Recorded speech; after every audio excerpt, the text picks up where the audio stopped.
All right, what's up, everybody? Thanks for clicking this video. Thanks for tuning into my channel. My name is Simon Hill, Black American from Louisiana, coming to you live from Budapest, Hungary. Today is February 4th, 2026, exactly 5:01 p.m. where I'm at right now. And we are continuing our 18th book in our Books React series. This is episode 5 of Huey P. Newton's memoir, autobiography, Revolutionary Suicide. The book that came out, I believe, around 1972, right after his incarceration or right after he was freed from his first time being incarcerated, and the Free Huey movement galvanized people worldwide. This is a part of the Black History Month series that we're doing this month. We're going to try to come on live every single day to read a text from one of our heroes, our ancestors, you know what I mean, who fought for liberation and against capitalism, white supremacy, and oppression against all groups of people. So Huey P. Newton is a hero of mine. I don't hear many people talk about his memoir, and that's why we're doing this book. Never read it before in my life, though I should have read it when I was much, much younger. For today's episode, we're finishing part 2, and we're going to be reading these 4 chapters. Chapter 10, Learning. Chapter 11, The Brothers on the Block. Chapter 12, Scoring. And Chapter 13, Loving. And that will be the end of part 2 and the end of the live stream today. If you got any comments, I will be trying to read them in the comment section on both live streams that I have running right now. So come on in, say hi, and I will reply. Without further ado, let's go here. Chapter 10. It goes something like this. My soul has grown deep like the rivers, Langston Hughes in The Negro Speaks of Rivers. Chapter 10, Learning. Life was opening up for me. I was trying to relate to Donald Worden and his program, trying to stay close with my righteous partners on the block, and also attending Oakland City College on a come-and-go basis. My motivation had been to prove to my high school teachers that they were wrong about me. To my surprise, I found myself enjoying the learning process and tremendously stimulated by ideas I encountered. Since I had studied classical piano for almost 7 years, I took music appreciation, music history, music theory, and also art appreciation and art history. Most semesters, I started out with a regular load, but if something came up in class and that excited my imagination, I sometimes skipped classes, gathered as many books and materials as I could find on the subject, and stayed in the library or at home in my apartment reading. While studying psychology, for example, I became fascinated with the principles of stimulus response and the biological behaviorism of John B. Watson. I read a number of books on the subject, works by B.F. Skinner and Pavlov, and read about their studies and theories of personality and human development. By the time I was satiated with stimulus response or whatever, the class had moved on to another unit that was of no interest to me. Now, if you know, our previous book on Book to React was reading the history of psychology, and Huey P. Newton is a better student than me because I have no fascination, no adoration, no desire to continue studying psychology. My least favorite topic, hands down, hands down. Let's continue here. So, philosophy was another favorite subject. I still remember some of the issues raised in logic class 13 years ago. Such points as the difference between lexical and stipulative definitions I use in discussions today. Even now, I find it difficult to enter into a dialogue on philosophy or Black Panther ideology until there is agreement on basic definitions. This presents problems when I speak on college campuses. I try to lead an audience into rational and logical discussions, but many students are looking for rhetoric and phrase mongering. They either do not want to learn or they do not believe that I can think. Interesting. All right. So shout out to Game Changer 5450. Shout out to Game Changer joining the live stream chat. We're out here reading Revolutionary Suicide by Huey P. Newton, the founder of the Black Panthers. Hopefully you enjoyed the text. If you got any comments about anything that he's saying here, I would love to know what you have to say. And as far as philosophy, you know, Huey P. Newton and I have a lot in common in that I love philosophy much more than I love psychology or many of the other branches of the humanities or social sciences. Philosophy is ill. So I'm going to continue here. Huey P. Newton says, I was also impressed with A.J. Ayer's logical positivism, particularly his distinction between three kinds of statements: the analytical statement, the synthetic statement, and statements of assumption. These ideas have helped me to develop my own thinking and ideology. Ayer once stated, "Nothing can be real if it cannot be conceptualized, articulated, and shared." That notion stuck with me and became very important when I began to use the ideological method of dialectical materialism as a worldview. The ideology of the Black Panthers stands on that premise and proceeds on that basis to conceptualize, articulate, and share. Some key aspects of Black Panther ideology and rhetoric, like all power to the people and the concept pig, developed out of that. They were not haphazardly introduced into our thinking or vocabulary. While studying philosophy, I realized that I had been moving for some time toward existentialism. I read Camus, Sartre, and Kierkegaard and saw that their teachings were similar to lessons I had learned from the book of Ecclesiastes in the Bible. Actually, the preacher was the first existentialist. All things come alike to all. There is one event to the righteous and to the wicked, to the good and to the clean, and to the unclean, to him that sacrificeth and to him that sacrificeth not. As is the good, so is the sinner, and he that sweareth as he that feareth an oath. This and evil among all things that are done under the sun, that there is one event unto all. Yeah, also the heart of the sons of men is full of evil, and madness is in their hearts while they live, and after that they go to the dead. For to him that is joined to all the living there is hope, for a living dog is better than a dead lion. I returned and saw under the sun that the race is not to the swift, nor the battle to the strong, neither yet bread to the wise, nor yet riches to men of understanding, nor yet favor to men of skill, but time and chance happeneth to them all.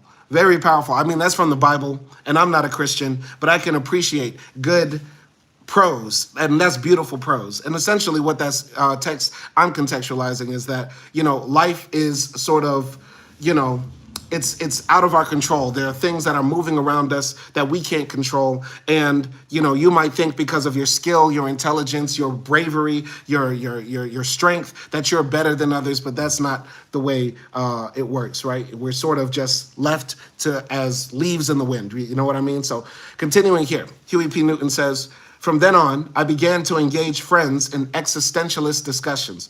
If a brother was hungry, I would say that it is all the same whether you are hungry or full, whether you are cold or warm. It is all the same. They really thought I was crazy. Then I began living like an existentialist, hitchhiking to Los Angeles and back, walking into the class dirty, without shoes, and sometimes soaked to the skin from the rain. It was all the same to me. One way or another, I kept my reputation going. All the time I was on the streets, I read Ecclesiastes at least once a month, until I was sentenced to the penitentiary, where they refused me all reading material. I was still questioning. Although college work did not give me answers as such, I was beginning to comprehend human beings and the universe, to feel I could develop answers that suited my own experience and my knowledge of the world. Then, too, I was convincing myself that they had been wrong about me in public schools. When that teacher told me to write business on the board, she wanted to show the class that I was stupid. When they discouraged me from going to college, it was because they thought I was stupid. As a matter of fact, some of my college teachers thought I was stupid too, because I never did well on those silly little tests they gave us. One psychology teacher told me that I scored at the level of a dull normal on an IQ test. Since I really liked this teacher, that hurt me badly. Then he gave another test, which he said indicated that I was intelligent.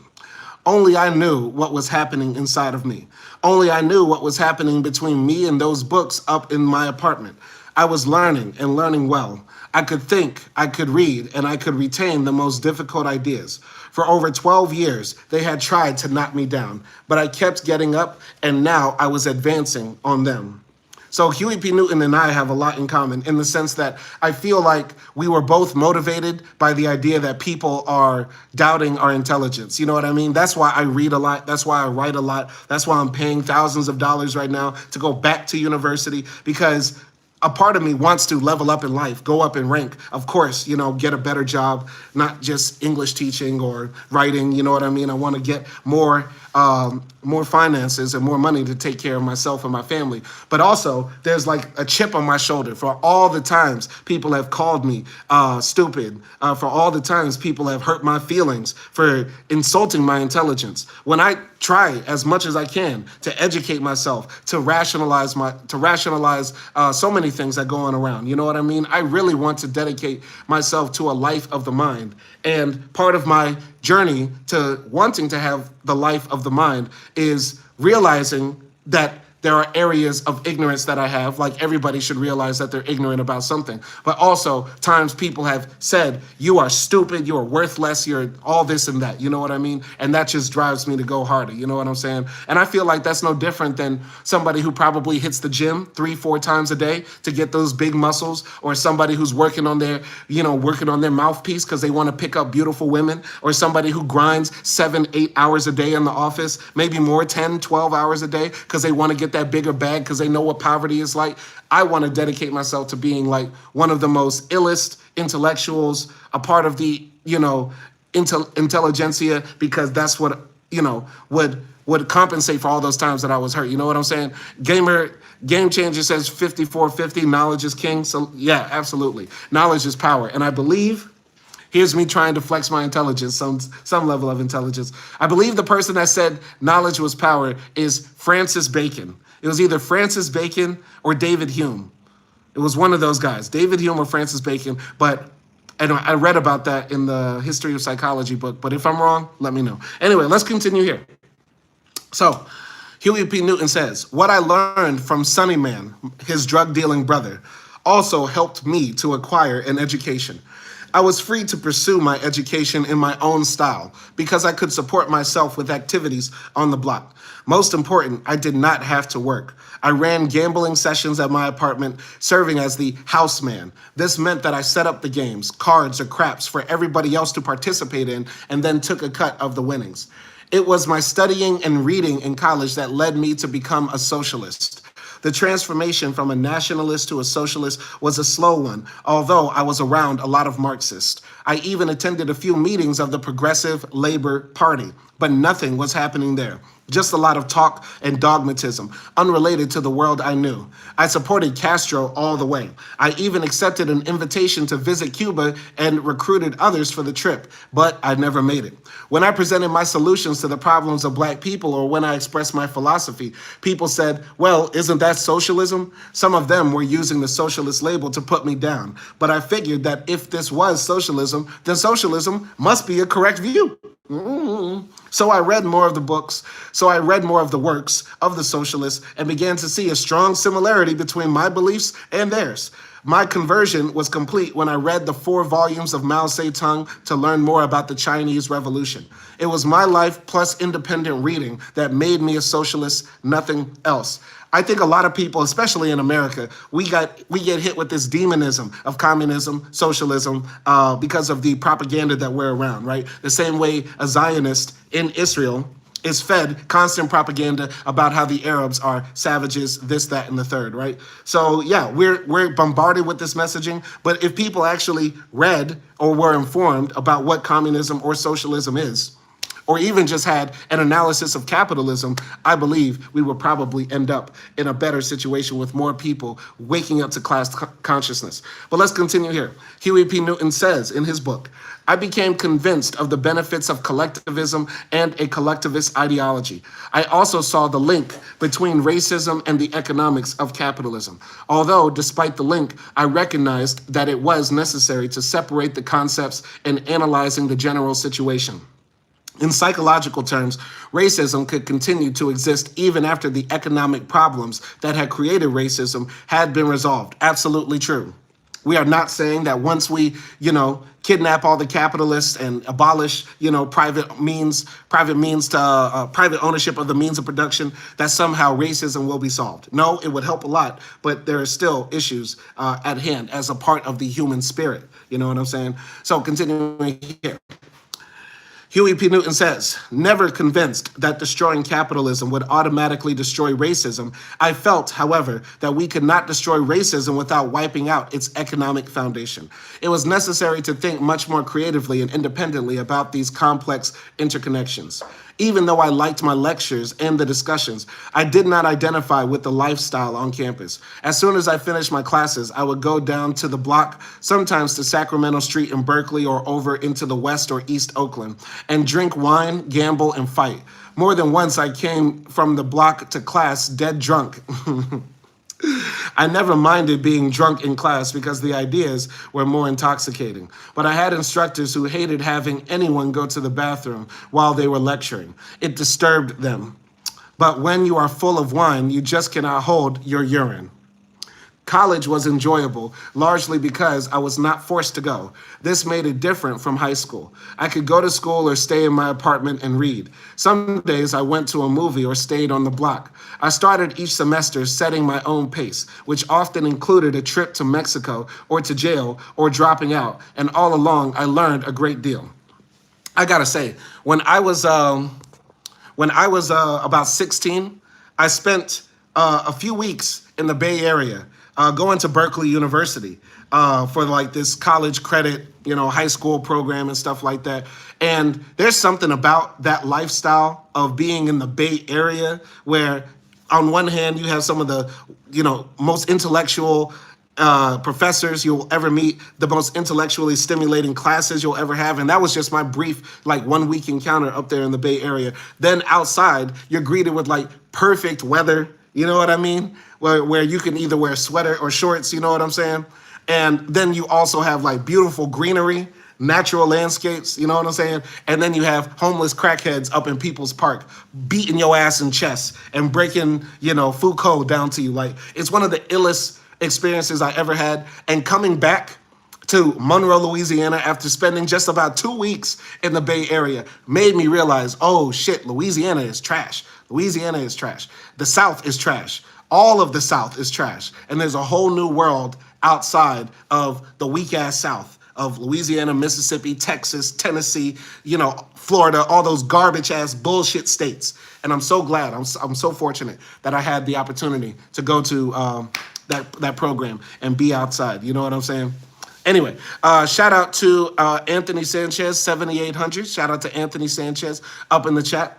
We're going to continue right here. So, in spite of the learning, wait. So, which often included, I started each semester setting my own pace, which often included a trip to Mexico or to jail or dropping out. And all along, I learned a great deal. Okay, Huey P. Newton was living a Trill-ass life. He was living a very Trill gangster life, just bouncing around. So anyway, continuing. In spite of the learning, I was still searching for answers to other questions. The Afro-American Association had been a deep disappointment. I often felt that it was nothing more than a training ground for the Muslims. Wardens seemed to have adopted a lot of their styles and rhetoric. I began to investigate them more closely. I had read C. Eric Lincoln's book, Black Muslims in America, but what attracted me most was Minister Malcolm X. I first heard Malcolm X speak at Mick Kleiman's High School in Oakland when he attended a conference sponsored by the Afro-American Association on the mind of the ghetto. Muhammad Ali, then Cassius Clay, was with Malcolm, and he told about his conversion to Islam. He was not yet the heavyweight champion.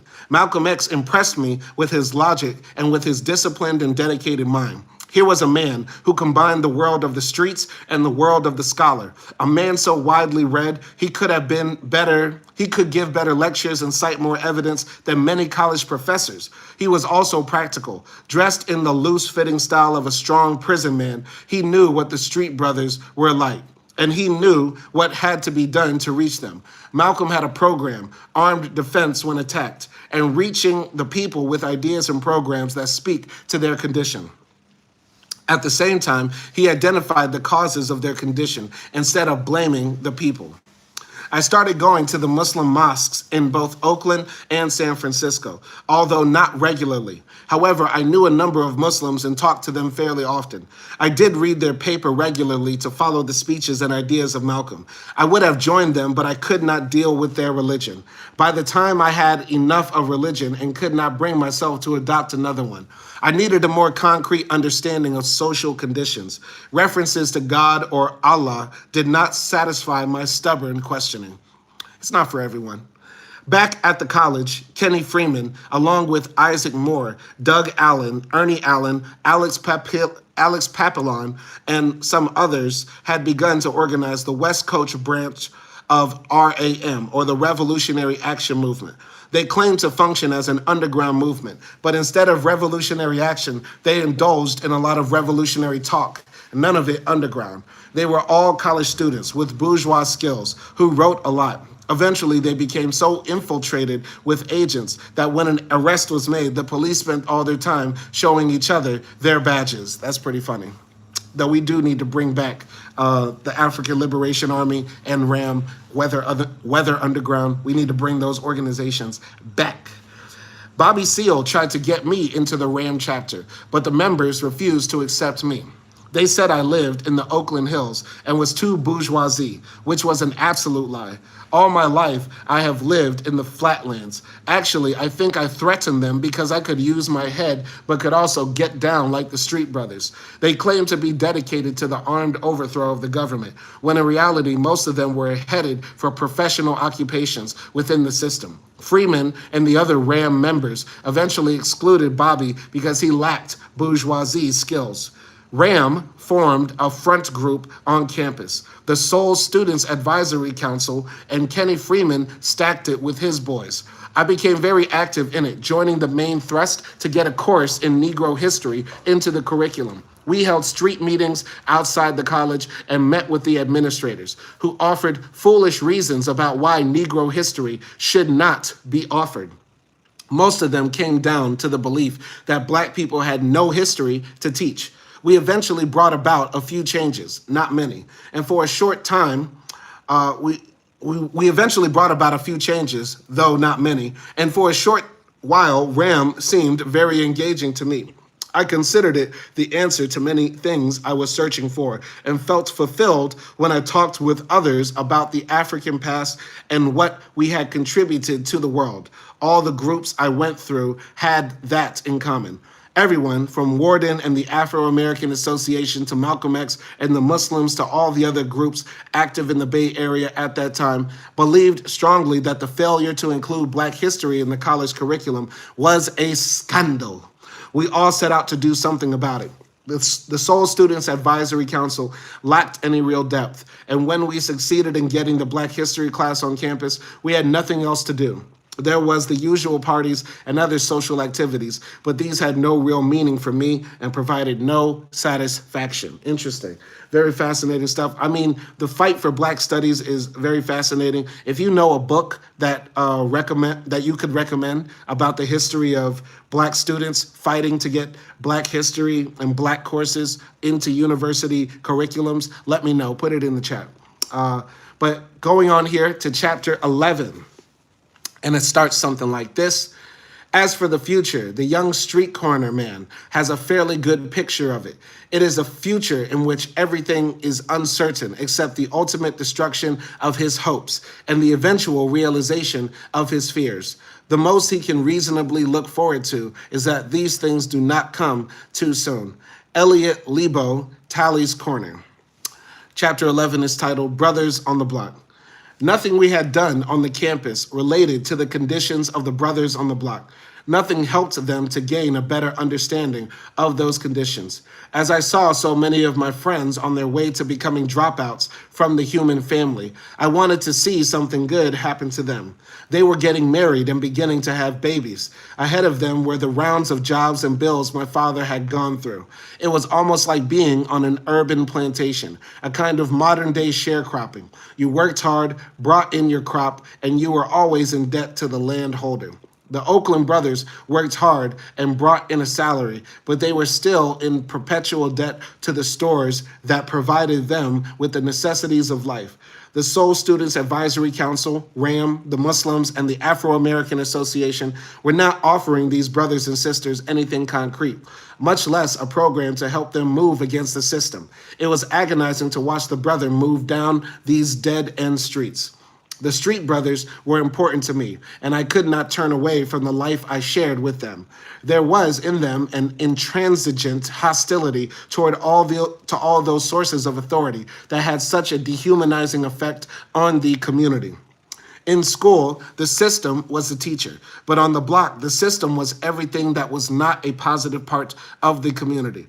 My comrades on the block continued to resist that authority, and I felt that I could not let college pull me away, no matter how attractive education was. These brothers had the sense of harmony and communion I needed to maintain that part of myself not totally crushed by the schools and other authorities. At Oakland City College, many of the blacks were working as hard as they could to become a part of the system. I could not relate to their goals. These brothers still believed in making it in the world. They talked about it loud and long, expressing the desire for families, houses, cars, and so forth. Even at that time, I did not want those things. I wanted freedom, and possessions meant non-freedom to me. It was a complex scene. Sonny Man was involved only with the brothers who did not want to go to college. His friends who had gone to college were estranged from him. Some of his closest running partners in high school moved away from him after they went to college, and he stayed on the block. Now that I was also in college, I did not want to move away from the Street Brothers, as Walter's friends had done. That is why when I was not studying or in class, I was down on the block with the righteous brothers. I think one of the reasons why I, in particular, had so many fights was because I weighed only about 130 pounds. Oh, he was a tiny little boy. You got a lot of prestige from being able to fight the hefty guys, who first gained their reputation by downing lightweights like me. There were not many others as small as I was, who looked the big ones in the eye. I had an added disadvantage. All the way through school, my baby face made people think I was younger than I was. I resented being treated like a baby, and to show them I was as bad as they were, I would fight at the drop of a hat. As soon as I saw a dude rearing up, I struck him before he struck me, but only when there was going to be a fight anyway. I struck first because the fight usually did not last very long, and 9 times out of 10, the winner was the one who got in the first lick. Sonny Man was very good with his hands, and he taught me how to hit hard in spite of my light weight. Most of the other guys really did not know how to hit. So I always fired first and knocked them out, or at least knocked out a tooth or closed up an eye. Finally, I got a reputation as a bad dude, and I did not have to fight as much. Every once in a while, however, one of the tush hogs, our names for a bad, tough street fighter on the block, would challenge me. Tush hog is crazy. Calling somebody a tush hog for being a good fighter is insane. After the fight, we usually became really good friends because he would realize that my features were deceiving. I wonder what would happen if Huey P was around during like the hip hop era, when brothers were like battling each other, breakdancing on each other, you know what I mean? Popping and locking on that ass. I don't know. I mean, they were still fighting in the hip hop era, and the hip hop era is also the shooting era, you know what I'm saying? But I wonder if Huey P had came up during the hip hop era or the podcasting era. Would society be totally different? Will we not have the Black Panthers? Will we have the Black Panther posse? Well, welcome back to the Black Panther podcast. This is your host, Huey P, the Trillist on the MIC, you know what I mean? Like some shit like that. I don't know. Continuing here. Sometimes I go into teaching on the block, reciting poetry or starting dialogues about philosophical ideas. I talk to the brothers about things that Hume, Pierce, Locke, or William James had said, and in that way I retained ideas and sometimes resolved problems in my own mind. These thinkers had used the scientific method by applying their ideas to particular formulas. They excluded those things that did not fit into the formulas. I explained this to the brothers, and we talked about such questions as the existence of God, self-determination, and free will. I would ask them, do you have free will? Yes, they replied. Do you believe in God? Yes. Is your God all-powerful? Yes. Is he omniscient? Yes. Therefore, I told them their all-powerful God knew everything before it happened. If so, I would ask, how can you say that you have free will when he knows what you are going to do before you do it? You are predestined to do what you do. If not, then your God has lied or he has made a mistake. And you have already said that your God cannot lie or make a mistake. These dilemmas led to arguments that lasted all day, over a fifth of wine. They cleared my thinking, even though I sometimes went to school drunk.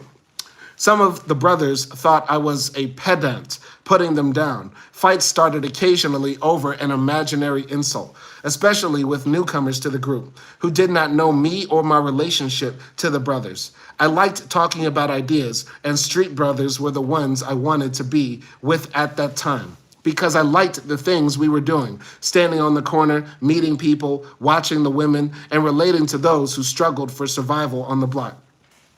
Rap sessions like this took place all over, in cars parked in front of the liquor store on Sacramento Street near Ashby and Berkeley, outside places where parties were being held, and sometimes inside. Man, there's so much of Huey P's story that relates to me, because when I was in high school, I was arguing with people about the existence of God.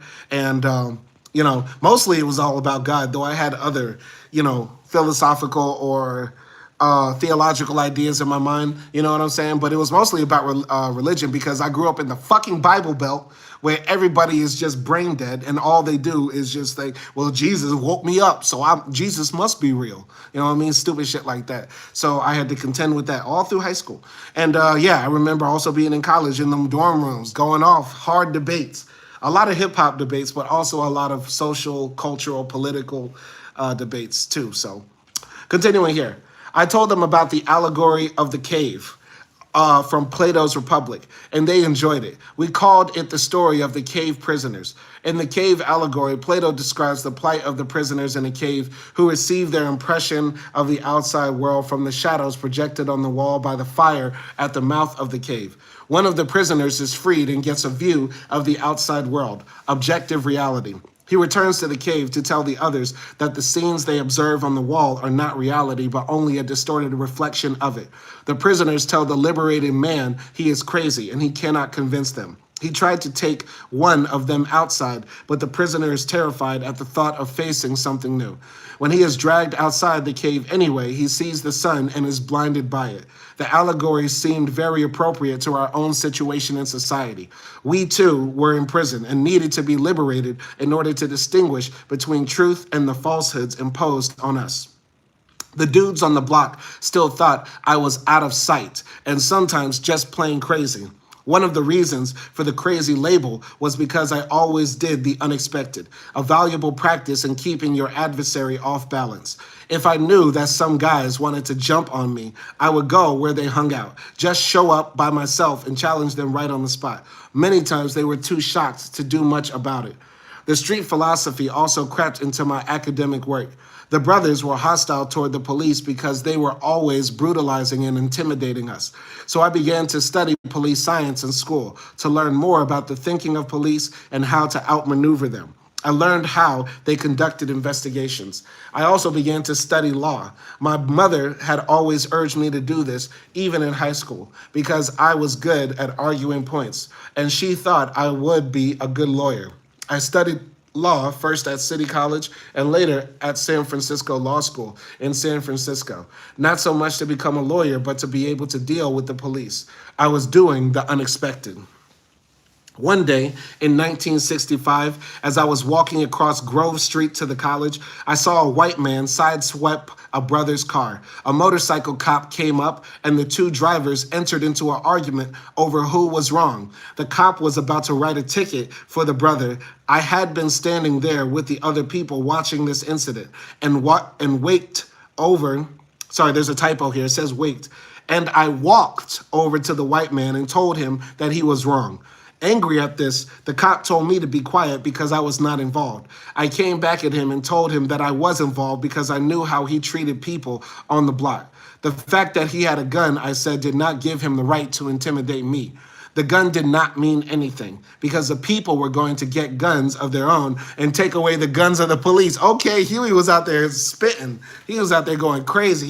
He told that cop, I saw you sideswipe that car. Don't think because you got that gun and a badge that you a big gangster. You know what I'm saying? Like Webby and Boosie said, without that badge, you a bitch and a half. Fuck the police, for real. Anyway, I ran these things down to him in front of all the people, said Huey P. Newton. This was the first time I stood a policeman down. So the early formations of the Black Panther ideology, aesthetic, attitude, Black Panthers were famous for going toe-to-toe with the police, arguing with the police with the law books in their hands and everything like that. We're on chapter 12.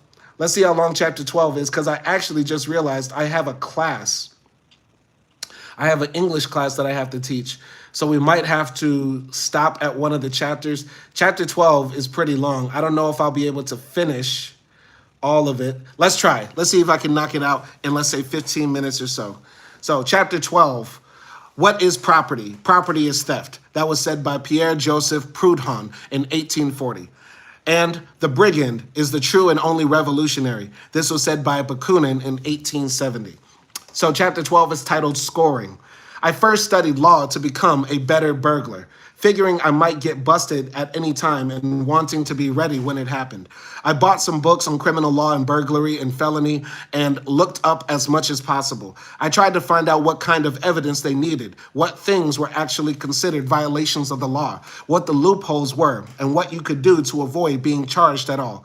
They had a law for everything. I studied the California Penal Code and books like California Criminal Evidence and California Criminal Law by Frick and Alarcon, concentrating on those areas that were somewhat vague. The California Penal Code says that any law which is vague to the ordinary citizen, the average reasonable man who lives in California and who is exposed to the state's rules, regulations, and culture, does not qualify as a statute, which is very broad. Later on, law enforcement courses helped me to know how to deal with the police. Before I took criminal evidence in school, I had no idea what my rights really were. I did not know, for instance, that police can be arrested. Let's tell that to the Democrats right now who are scared of arresting ICE. I repeat, Huey P. Newton says, I did not know, for instance, that police can be arrested. My studying helped because every time I got arrested, I was released with no charge. Until I went to prison for something I was innocent of, I had no convictions against me. Yet I had done a little of everything.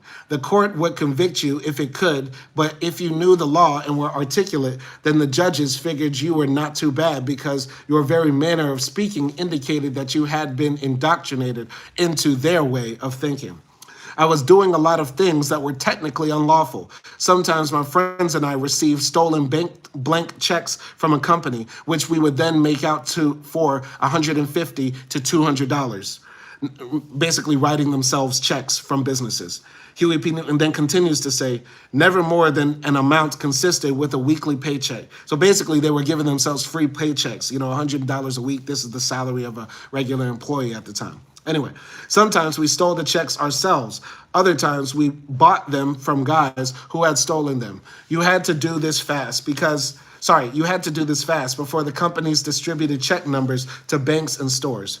We burglarized homes in the Oakland and Berkeley Hills in broad daylight. Sometimes we borrowed a pickup truck and put a lawnmower or garden tools in it. Then we drove up to a house that appeared empty and rang the bell. If no one answered, we rolled the lawnmower around to the back, as if we planned to cut the grass and trim the hedges. Then swiftly, we broke into the house and took what we wanted. Flocking, meet the flockers. Often I went car prowling by myself.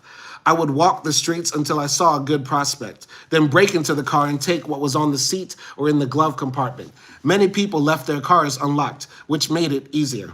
We scored best, however, with the credit game or short change games. We stole or bought stolen credit cards and then purchased as much as possible with them before their numbers were distributed. You could either sell the booty or use it yourself. A very profitable credit game went like this. We would pay $20 or $30 to someone who owned a small business to say that we had worked for him 5 years or so. This established a work record good enough for credit in one of the big stores. Then we would charge about $150 worth of merchandise and pay $20 down. Of course, we used an assumed name and a phony address, but we let them check the address because we gave them a location and telephone number where one of our friends lived. We made payments for a couple of months. Then we would charge over the 150 limit. If you were making payments, they raised your credit. We would buy a big order and then stop making payments. If they called our place of work, they were told we had just quit. If they called our alleged address, they learned we had moved over a month ago.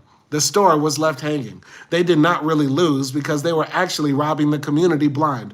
They just wrote off the amount and continued their robbing. The lesson: you can survive through petty crime and hurt those who hurt you.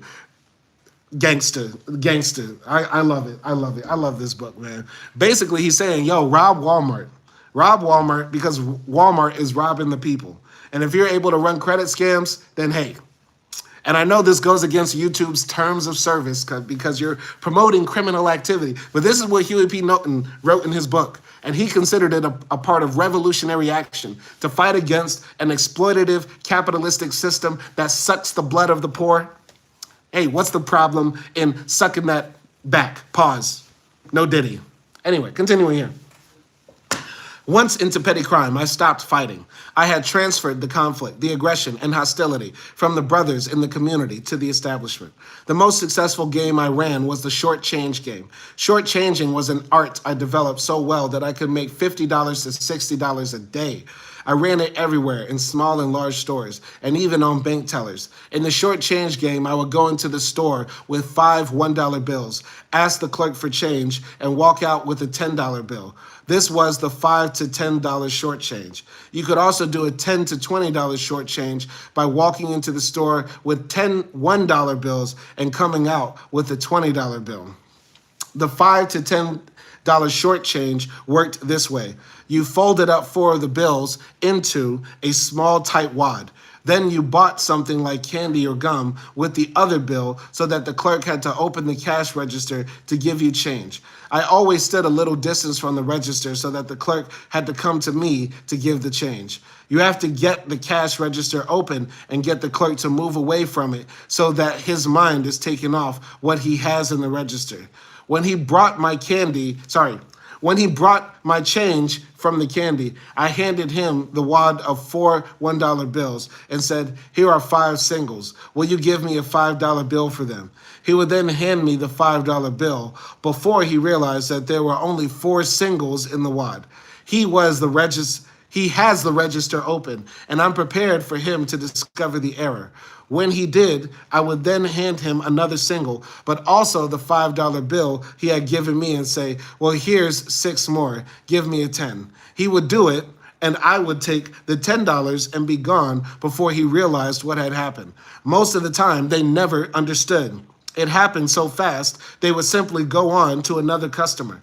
By the time things began to click in their minds, they could never be sure that something had in fact gone wrong until the end of the day when they tallied up the register.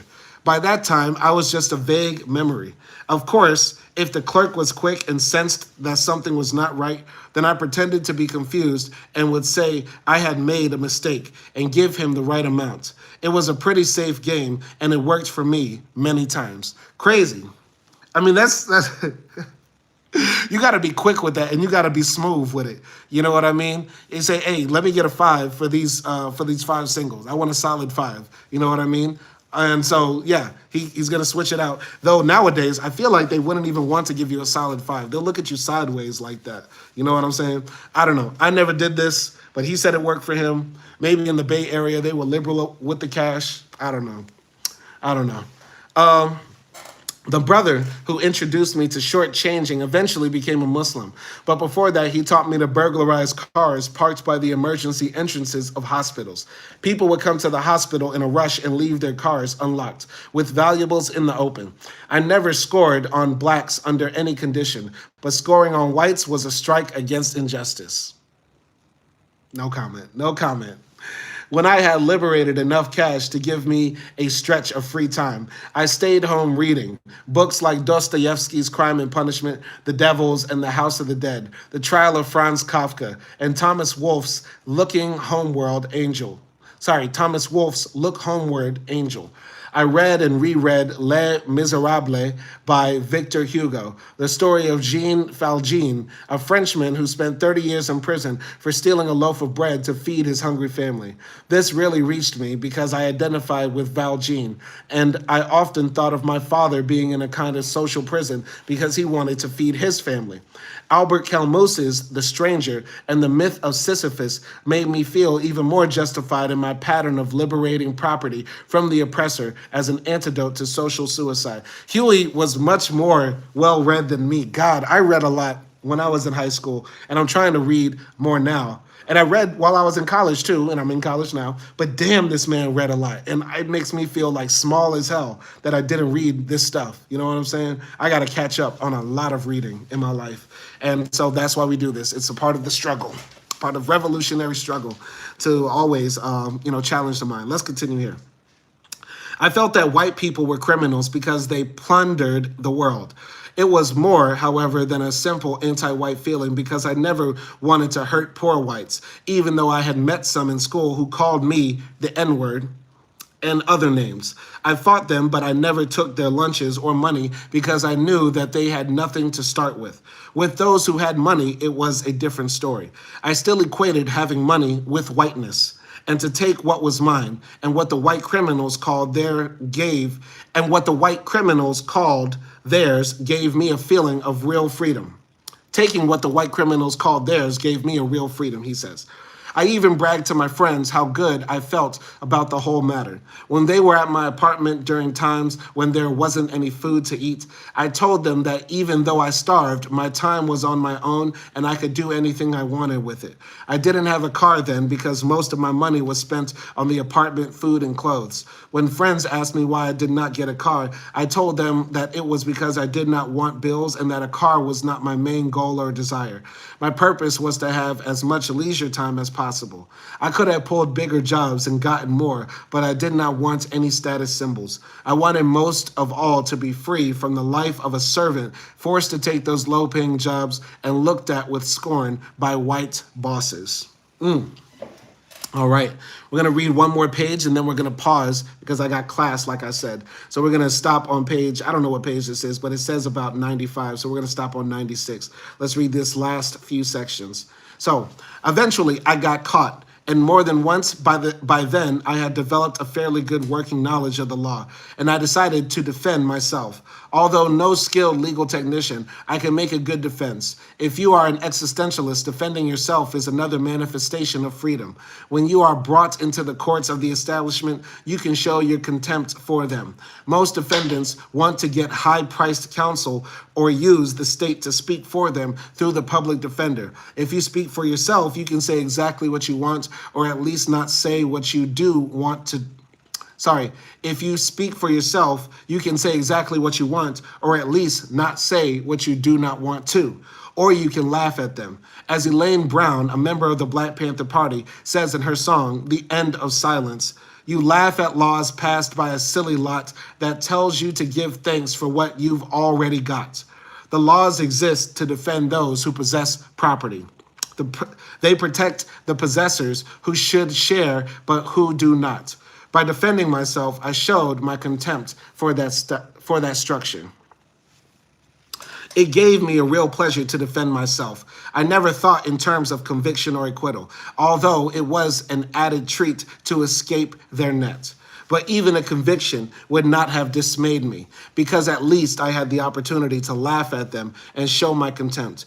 They would not see that I was not intimidated enough to raise the money to get counsel, money that I did not have in the first place, or to accept a public defender.